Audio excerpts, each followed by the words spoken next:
신돈. 고려말 공민왕 때 승려로 만 6년간 국사를 담당하며 막강한 권력을 휘둘렀던 인물입니다.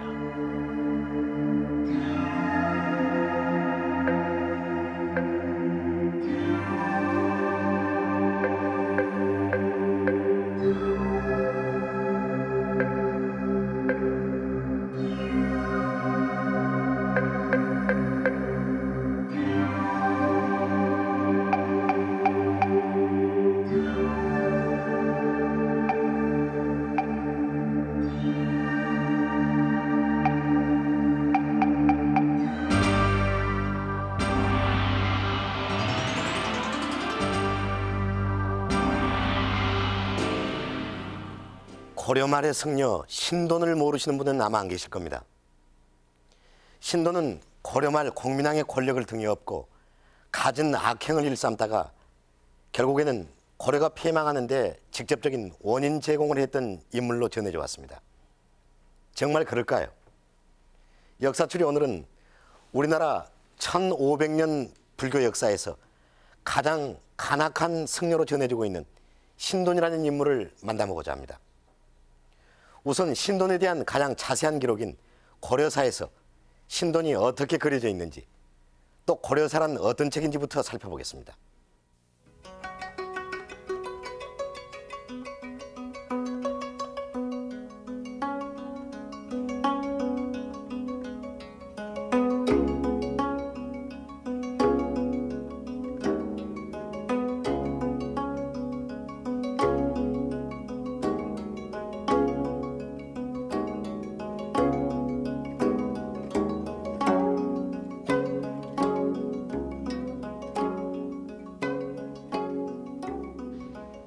신도는 글도 모르면서 불교를 전파시킨다는 목적으로 과부들을 꼬여 간통을 일삼고 있소이다.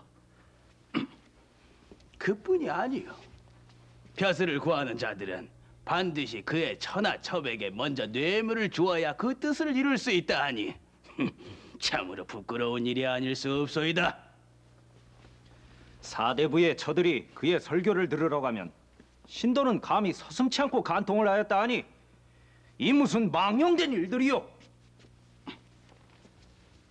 그는 호색 음탕하여 늘 검정개와 흰말을 잡아먹고 양기를 돋우니 사람들이 신도를 늙은 여우의 요정이라 하더이다. 그는 집에서는 술과 고기만 먹고 마음대로 색을 밝히면서도 왕 앞에 가면 정담을 하고 음식도 채소와 과일만 먹는다 하오. 그는 얼굴이 아름다운 여인들을 겉으로 동정하는 척하면서 제 집으로 유인하여 간음하고 송사는 반드시 이기게 하니 망조요, 망조.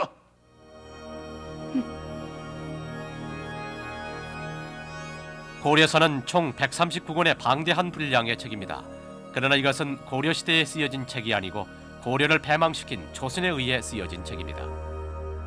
현존하는 고려사는 태종 때 편찬하기 시작해서 세종에서 문종에 이르기까지 무려 6번에 걸쳐 그 내용이 수정되고 윤색되었습니다. 조선 건국의 당위성을 표현하는 데 주력했던 것입니다. 따라서 신돈열전도 그런 맥락에서 쓰여졌을 것입니다.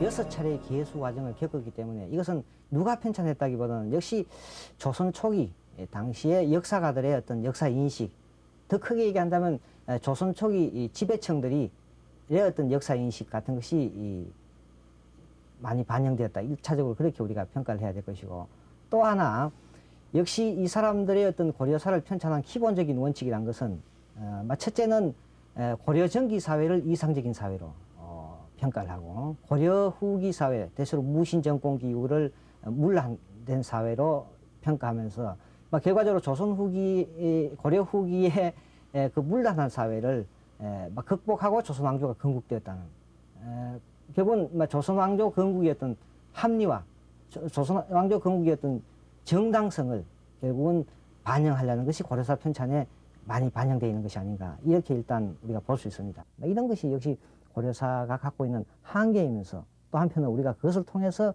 당시의 역사를 다시 재조명해 볼 수 있는 그런 하나의 어떤 기회가 될 수가 있지 않느냐, 저는 그렇게 생각합니다. 이렇듯 고려사는 조선 건국의 당위성을 내세우기에 편찬된 문헌이었습니다. 때문에 특히 고려의 폐망 요인에 대한 기록이 과장 또는 왜곡됐을 것으로 추측됩니다. 신돈에 관한 기록도 같은 맥락에서 봐야 할 겁니다. 따라서 신돈을 올바르게 평가하기 위해서는 그가 어떤 상황에서 역사의 전면에 등장하게 되는가를 알아봐야 합니다. 신돈은 고려 31대 공민왕에 의해 등용됐습니다. 당시 고려는 근 100년간이나 원나라의 지배를 받으며 심한 수탈을 당하고 있었습니다. 원은 정치 간섭은 물론 갖은 명목으로 금과 은, 곡식, 심지어는 처녀와 관리까지 내놓으라고 요구했습니다. 당시 고려에 대한 원나라의 지배가 어느 정도였는지 정용실 아나운서가 취재했습니다.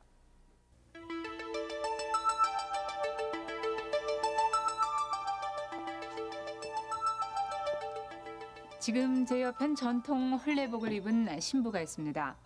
그러나 신부가 쓰고 있는 족두리와 또 얼굴에 바른 연지곤지 등은 우리의 것이 아닌 바로 몽고, 즉 원의 것입니다. 원의 것은 이 옆에도 또 있습니다. 이 장도 또한 고려 때 원에서 들어온 풍속이 조선까지 전해진 경우입니다. 이 밖에도 임금님의 진지상을 일컫는 수라라는 말, 그리고 설렁탕의 설렁 역시 원에서 들어온 말입니다.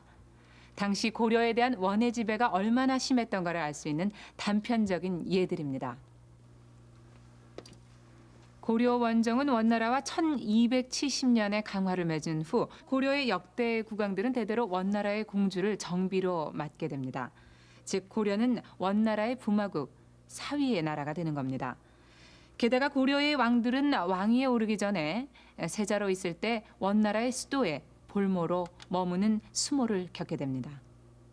왕과 그 왕을 보좌하는 그 정치 관료들, 권력에 참여하는 사람들을 원나라가 언제든지 자기네 뜻대로 마음대로 주었다 뺏었다 할 수 있다라는 그러한 것이죠. 그렇기 때문에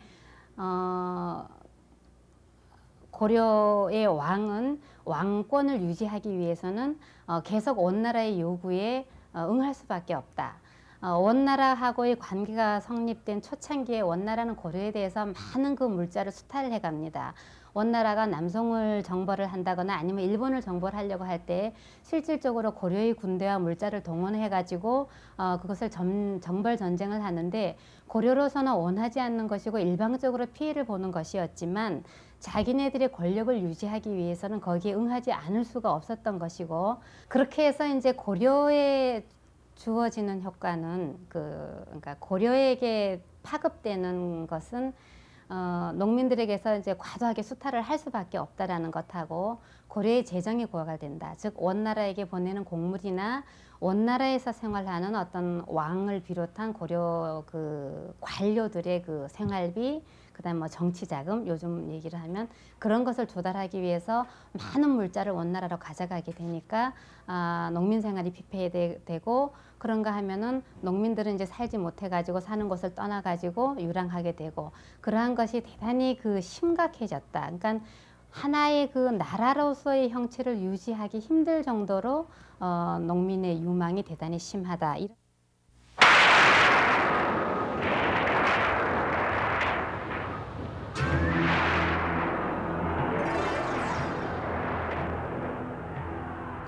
그러던 중 공민왕이 즉위하던 14세기 후반에 들어서면서 대륙을 호령하던 원나라는 하루가 다르게 쇠퇴하고 훗날 명나라를 세운 한족들의 격렬한 반항운동에 직면하게 됩니다. 공민왕은 이 틈을 타서 자주적인 개혁의 꿈을 키우게 됩니다.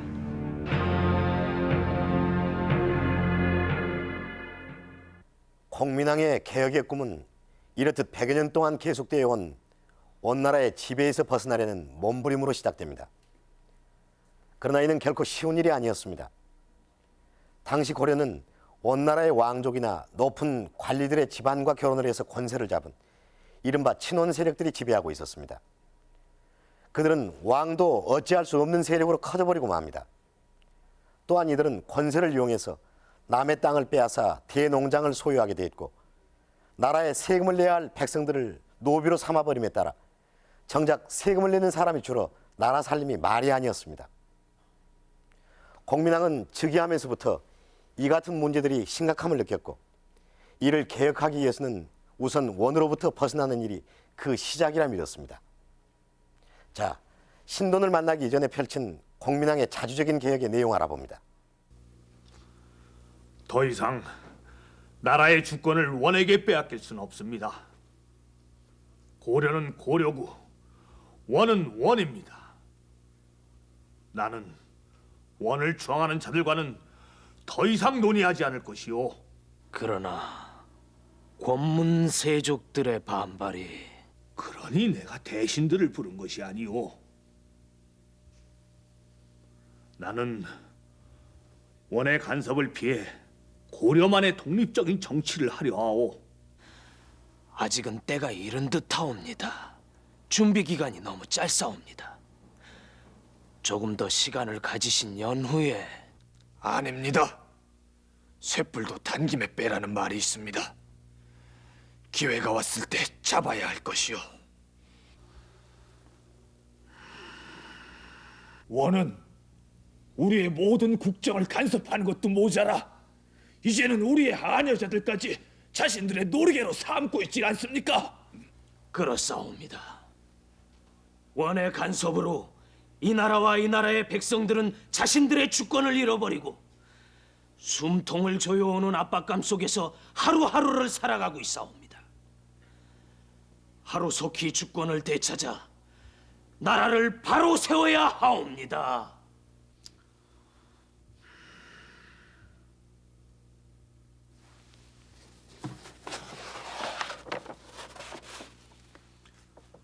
짐은 오늘부터 나라를 새롭게 해보고자 다음과 같이 교서를 내린다.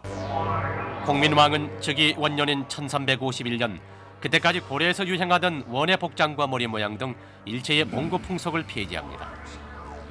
집권 5년에는 원의 왕실과 혼인관계를 맺고 막강한 세력을 휘두르던 진원파 기철 일당을 처형합니다. 또한 같은 해에 원의 고려 정치 간섭기관인 정동 행성을 폐지합니다. 또 원에 빼앗긴 영흥 이북당을 되찾기 위해서 쌍성 총관부를 공략 뜻을 이룹니다. 그리고 이해에 고려는 그간 사용하던 원의 연호를 폐지하고 고려의 것으로 관제를 바꾸어 버립니다. 공민왕은 오만하던 원나라를 상대로 자주성 회복을 천명한 것입니다. 그러나 공민왕의 개혁은 원과 공생관계에 있던 권문세족들의 거센 반발을 낳게 됩니다. 원의 사대함은 곧 우리의 번영을 뜻하는 것이 되옵니다. 지금 원나라의 사정이 좋지 않다고 해서 어버이 나라에 대한 충성을 하지 않는다면 이는 자식된 도리가 아닌 줄로 아옵니다. 그러하옵니다. 부디 원에 대한 좋지 않은 감정들을 버리시옵소서. 언제까지 그럴 것이오? 언제까지 고려가 원의 속국이 되길 원하시오?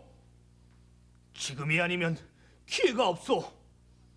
지금이 고려가 독립할 결정적인 기회예요. 그렇사옵니다. 지금 기회를 놓치면 원은 더욱 고려의 숨통을 조여올 것이옵니다. 무슨 소리를 하는 게요? 이 나라를 영원히 원의 속국으로 만들자는 것이오. 이 아버지의 나라를. 그러나 당시 공민왕의 개혁 정책은 기득권층인 권문세족은 물론 일부 개혁 관료들의 생각과도 큰 차이가 있는 것이었습니다. 결국 공민왕의 개혁의 꿈은 수포로 돌아가고 왕의 권위가 땅에 떨어지는 참담한 수모를 겪게 됩니다. 도대체 이 나라가 어디로 가려는가? 내가 왕이던가 권문세가의 세력에 밀리고 나라의 주권을 남의 손에 맡긴 내가 과연 이 나라의 왕이던가?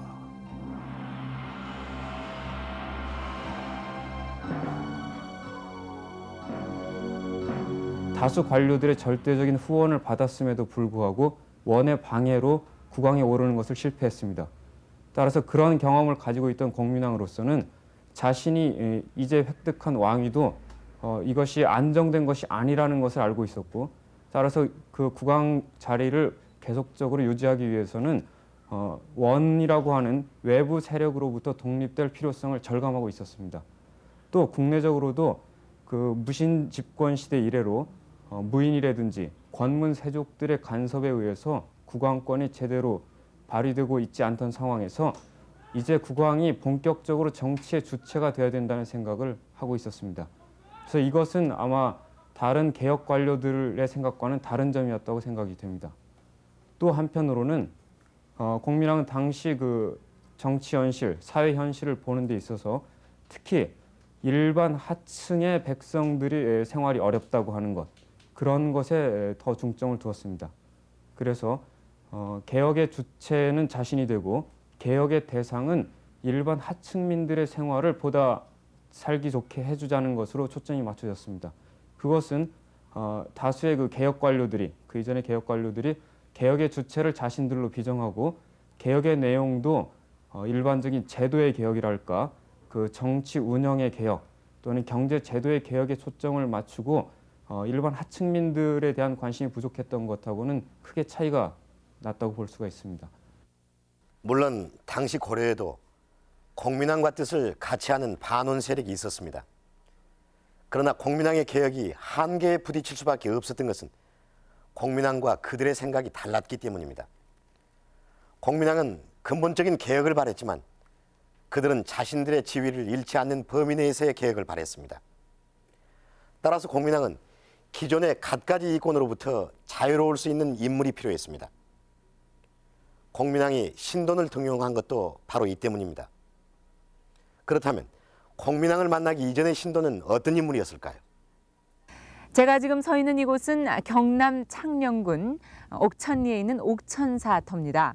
지금 보시다시피 석축과 절터만 남아 있어서 당시의 모습을 알 수는 없습니다만 이 고려사 열전 신돈전에 보면은 신돈은 이곳 옥천사에서 출가를 해서 승려의 길로 들어서게 됩니다.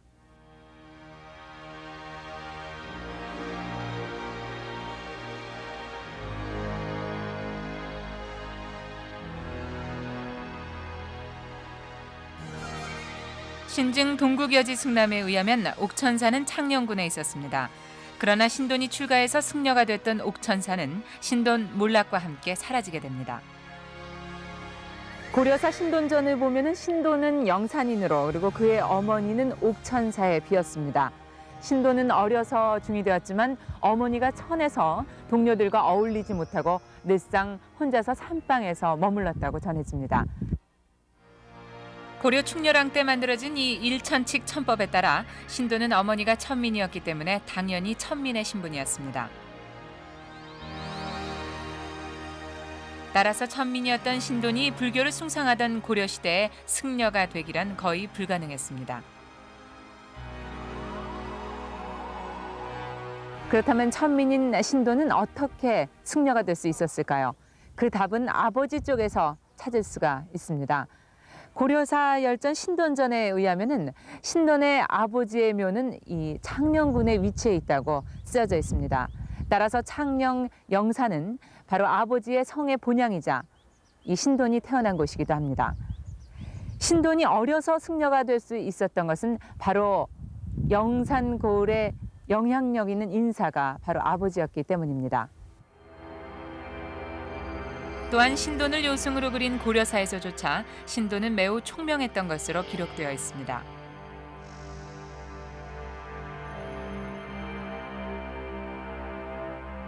이런 이유로 해서 신돈은 승려가 될 수 있었던 것으로 보입니다. 이렇게 승려가 된 신돈은 장년이 되어서는 바랑 하나를 걸머진 유랑객승이 되어 산천을 떠돌게 됩니다.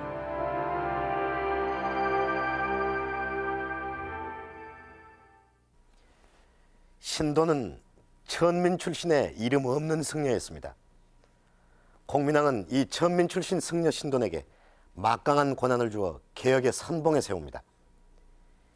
유랑걸식을 하며 떠돌던 신돈은 어느 날 김원명의 소개로 공민왕을 만납니다. 신돈은 세상 구경을 하면서 누구보다도 세상 물정에 밝았습니다. 사회 모순에 대한 인식이 깊을 수밖에 없었습니다. 공민왕은 이 점을 높이 샀습니다. 신돈을 악의적으로만 그렸던 고려사조차도 신도는 총명하고 지혜로웠으며 매사를 명백하게 논증했고 스스로 도통했다고 기록하고 있습니다. 신도는 이러한 총민함 역시 공민왕의 마음을 사로잡기에 부족함이 없었을 겁니다. 승이 절이 싫다. 그래 떠났다. 아, 절이 소승을 떠나지 아니하니 제가 떠날 수밖에요. 그래, 절을 떠나본 세상이 어떻더이까? 구리옵니다. 구려요? 예, 구리옵니다. 코를 들고 다닐 수 없을 정도로 구리옵니다. 백성들은 초석으로 농사를 지어도 조세를 내기가 힘이 들었사옵니다. 권문 세족들은 그들의 사택이 궐보다 높았으며, 그리고 절은 마당에서도 사금을 줄 정도로 비대하였사옵니다. 승려들은 고리대를 놓아서 백성들의 숨통을 쪼았으며, 천민들은 그야말로 하루살이처럼 한나절을 보내기가 어려웠사옵니다.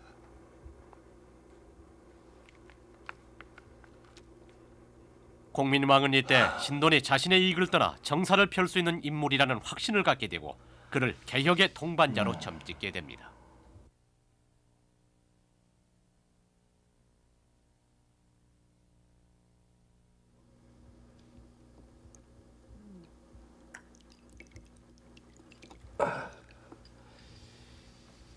이 야심한 시각에 어찌 이런 누추한 곳까지 납시었습니까? 곁에 있어 주시오. 무슨 말씀이시온지.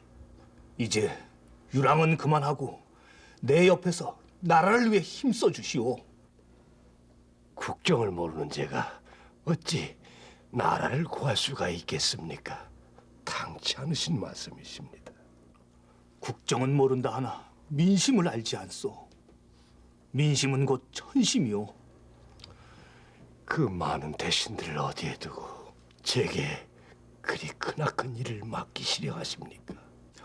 권문 세족들은 나를 누르려 하오.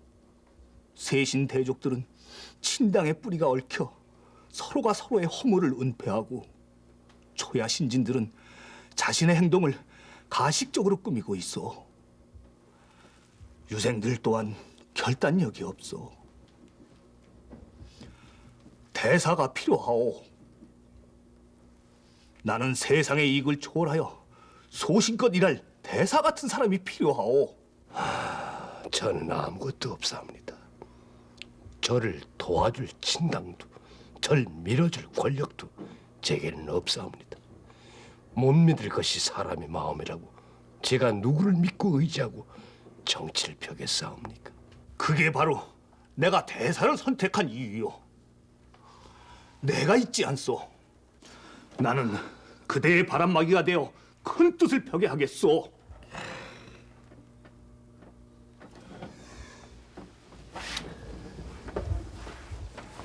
전하, 부처님을 매시는 마음으로 최선을 다해서 전하를 보필하겠사옵니다.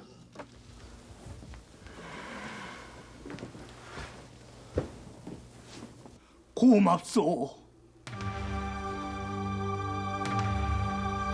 전하, 저를 믿으셔야 합니다. 일찍이 듣기로 전하와 대신들이 참소와 이간에 곧잘 귀를 기울이신다는데, 이는 나라를 망치는 일이옵니다. 참소와 이간을 덮어둘 때 이 세상은 밝아지고 전하의 위치는 굳건해지는 것이옵니다. 이렇게 해서 신도는 공민왕에 의해서 진평 후에 봉해지고 영도첨이 사사가 됩니다. 당시 최고의 직위인 시중, 즉 지금의 국무총리보다 더 높은 자리에 오른 것입니다. 또한 공민왕은 그에게 청한거사라는 법포를 내리고 그를 사부로 삼습니다. 고려사엔 공민왕이 이때 다음과 같이 신돈에게 맹세했다고 전해집니다. 사부께서 나를 구원하고 내가 사부를 구원할 것이다. 죽고 살기를 같이하여 다른 사람의 말에 현혹됨이 없을 것이니 부처와 하늘이 이를 증명할 것이다.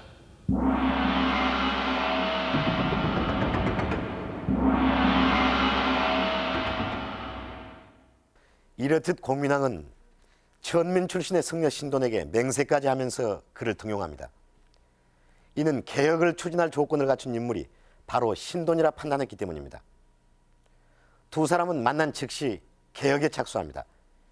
이 가운데 가장 강력한 개혁 사업은 땅과 노비의 소유 문제를 바로잡는 전민 추정 사업이었습니다. 이 사업은 권문세족들이 당시 권력을 이용해 무고한 농민의 땅을 빼앗아 거대한 농장을 경영하고 세금을 포탈하는가 하면 부역을 기피하는 폐단을 일시에 잠재우는 것이었습니다. 더불어 왕권을 강화하고 백성들에겐 불법적으로 빼앗긴 땅과 신분을 되돌려준 것으로 파격적인 것이었습니다.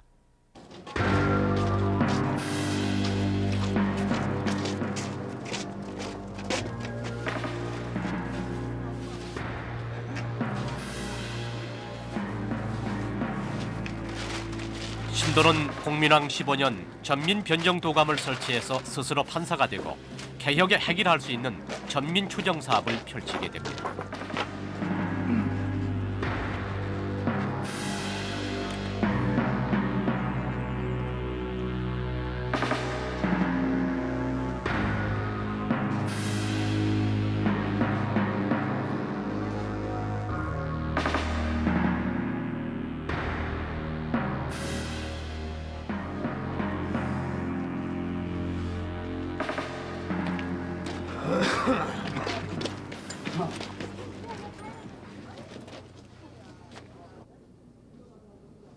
아니 이런 망할 놈을 보았나? 토지를 돌려주고 노비를 다 풀어주라고! 이 신돈의 이 망발이 하늘을 찌르고 있어. 나라의 기강이 무너지고 있어요. 이 법은 우리 권문세족을 죽이자는 법이요. 이런 망할 놈!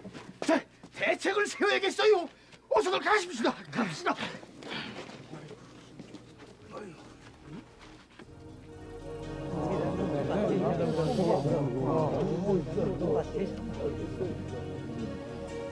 그 오래간만에 우리 같은 무지랭이들도 살만한 세상이 올 것 같구만.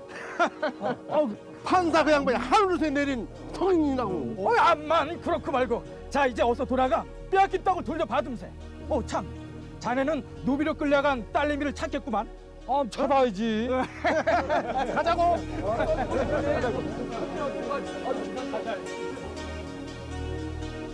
신돈의 개혁은 여기서 그치지 않고 정치, 사회, 문화 등 그 분야를 넓혀갑니다.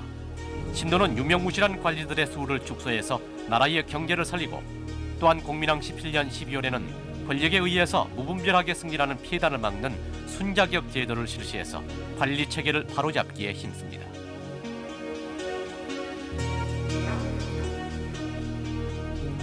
또한 신돈은 없어져 버린 성균관을 다시 세웁니다. 이때 이색을 비롯해서 정몽주, 정도정 등이 이 성균관에 모여서 성리학을 일으켰다는 사실은 주목할 만한 것입니다.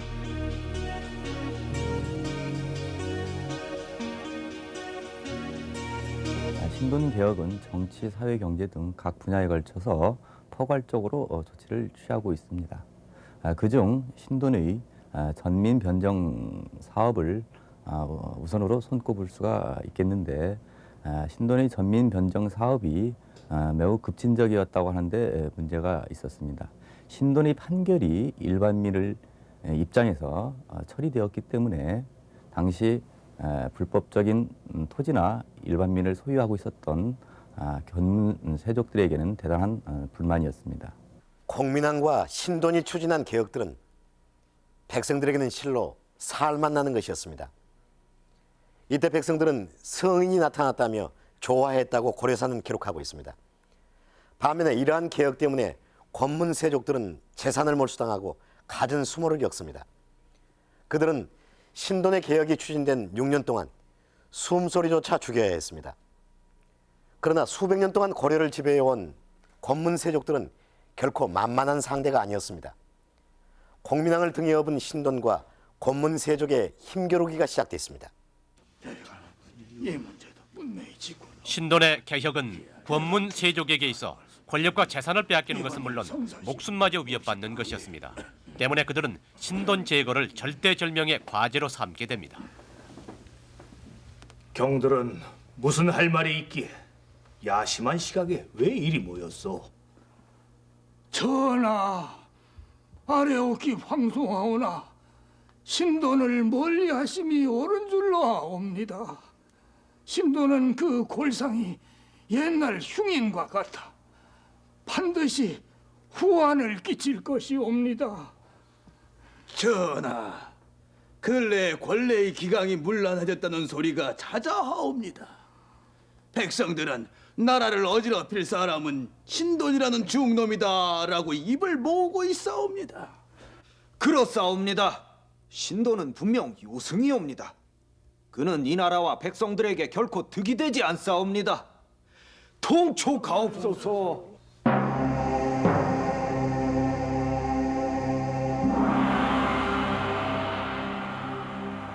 권문세족들은 이렇듯 끊임없이 신돈을 음해하고 그를 깎아내리기를 마다하지 않습니다. 그러나 공민왕의 마음은 이미 신돈의 개혁 쪽으로 강하게 기울어 있었습니다. 공민왕이 신돈을 이렇게까지 믿는 까닭은 신돈이 자신의 도덕성의 결벽을 주장하며 보낸 이 문서 내용을 의심치 않았기 때문입니다.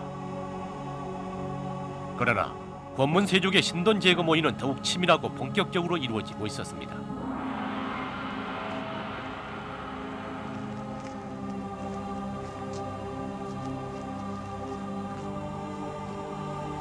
권문세가인 이인은 평민으로 변장을 하고 공민왕의 외척인 김성명의 집에 밀서를 던집니다.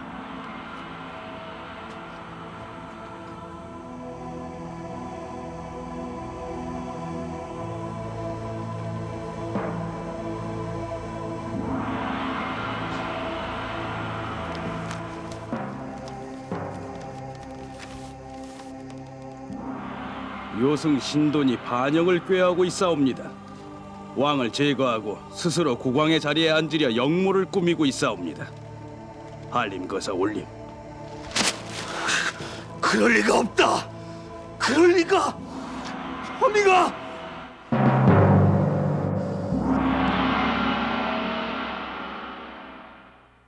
공민왕의 절대적인 신임을 얻고 자신만만하게 개혁 작업을 추진하던 신돈.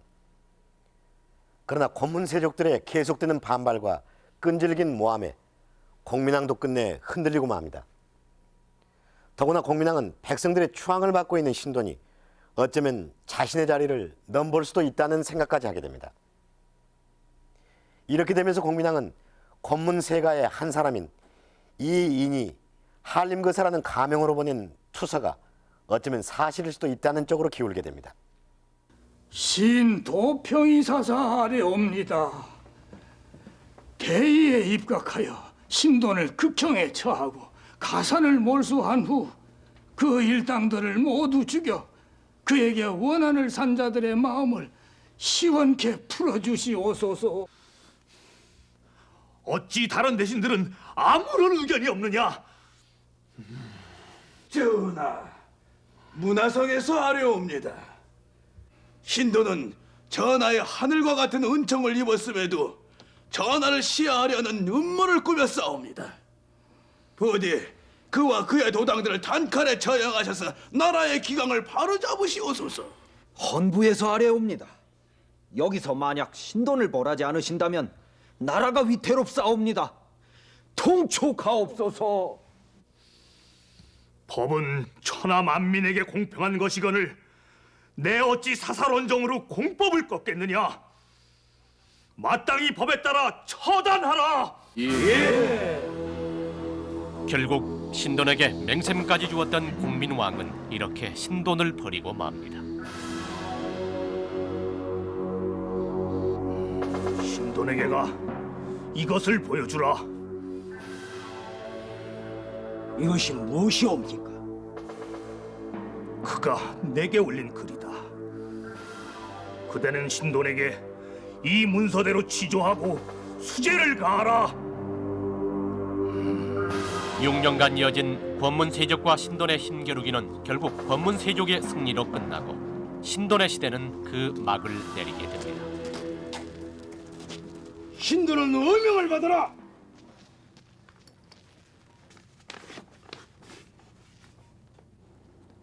너는 어찌하여 일찍이 부녀자들을 가까이 하며 양기를 채우려 함이 아니라 과인에게 서신으로 말하여 놓고 어째서 첩첩과 자식들이 있었느냐? 청렴하게 산다면서 성중에 훌륭한 집이 7채나 된다 하는데 그것이 무슨 말이더냐? 이런 일이 한둘이 아니다. 너는 과인을 시해하려는 흉악한 눈물을 꾸미고 나라를 도탄에 빠뜨렸다. 그 죄를 죽음으로 달게 받아라. 고려사 신돈 열전엔 이때의 상황을 이렇게 쓰고 있습니다. 신돈은 사건 발생 7일 만에 목이 베어지고 사진은 각을 떠 각도로 조리돌림을 하였으며 목은 개경의 동문에 매달았다. 1371년 공민왕 20년의 일입니다.